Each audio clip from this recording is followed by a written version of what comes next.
Senator Johnson. Thank you, Madam Chairwoman. Director Mueller, again, thank you for your service, not only as FBI Director, but all your public service, including being a U.S. Marine.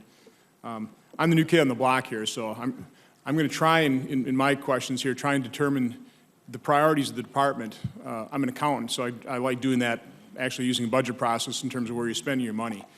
So first of all, in your budgeting process, do you categorize the areas of your concern so that I can kind of figure out where the money goes? Absolutely. We have, there are two processes we go through. One is the programmatic prioritization.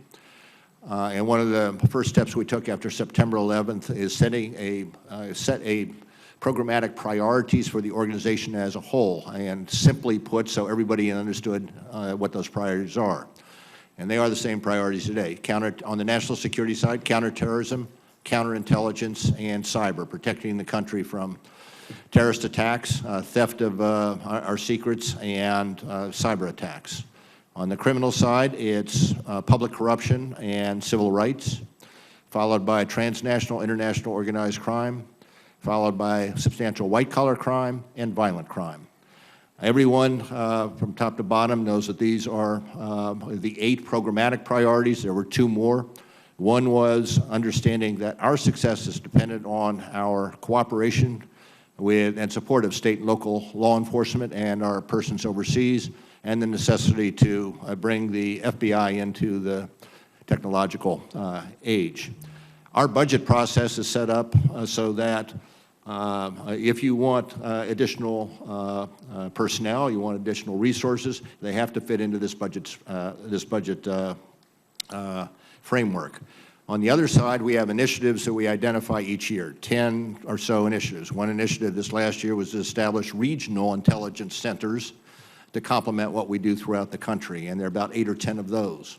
So our budget process sets the priorities first, and then everybody who wishes to benefit, and by that I mean our various programs, have to understand where they fit in the budget, in the prioritization process. In round numbers, can you give me the top 4 or 5 in terms of how much is spent in these areas then? Not off the top of my head. I will tell you that the way you look at it in some sense is we've got 2 sides of the house. One is the criminal side of the house. We've done traditionally 100 years. The other is national security. We've done some in the past. Can you give me numbers on those? About 50-50. It's about 50-50. About 50-50. It used to be before September 11th. We had about 10,000, 11,000 agents on the street before September 11th. About 7,000 were doing the criminal programs. About 3,000 were doing national security. We're up a couple thousand more. So on the street, we'd have maybe 6,000 agents who are doing the criminal programs, and another 6,000 are doing the national security programs. The one point I would make is we had to move 2,000 agents from the criminal programs over to national security in the wake of September 11th. There has not been a backfill, really, for those bodies. So prior to 9/11, you had about 10,000 employees, and now you've got about 32,000, 31,500? We've got about 35,000 now. When I was talking about agents on the street, in other words, not agents at headquarters, but those actually out there doing investigations, of which we had approximately 10,000 prior to September 11th. How many agents do you have right now then? We have approximately 3,800, not 3,800, 13,800 agents now, almost 14,000 agents, and total in the Bureau is approximately 36,000 now. So how are those split then between the 2 top categories then, criminal versus counterterrorism? You mean of the agents? Agents, correct, on the street. It's about 50-50 still. Okay. So again, you took 2,000 from criminal basically and put that into counterterrorism. Yes. And then you added probably about 3,000. Yes. Okay.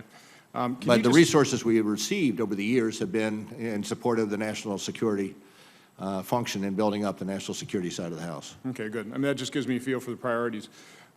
Can you describe who are the targets? I mean, who are the criminals in the mortgage fraud crisis? I mean, I need to be brought up to speed on this. Well, they go from entities and individuals on Wall Street to various different types of schemes and scams in the various communities, which might involve the builders, They'll involve the appraisers, cooperating homeowners, or realtors.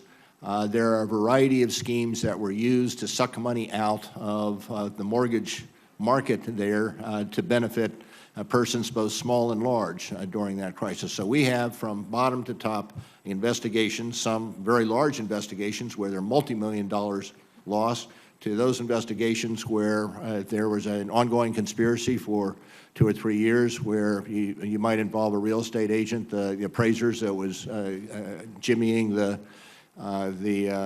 appraisals, and cooperating homeowners and builders. Just real quick, does that still pose, are we kind of mopping up after the damage, or does this still pose a pretty significant threat to our financial system? I think we are on the downslope of the issue. What I find is that we've gone through, white-collar crime is cyclical in some sense. Back in 2002, 2003, we had Enron, we had WorldCom, we had HealthSouth, we had any number of corporations, large corporations that we were investigating for fiddling the books, particularly in the quarterlies and the like. And we had to ramp up to address that particular crisis.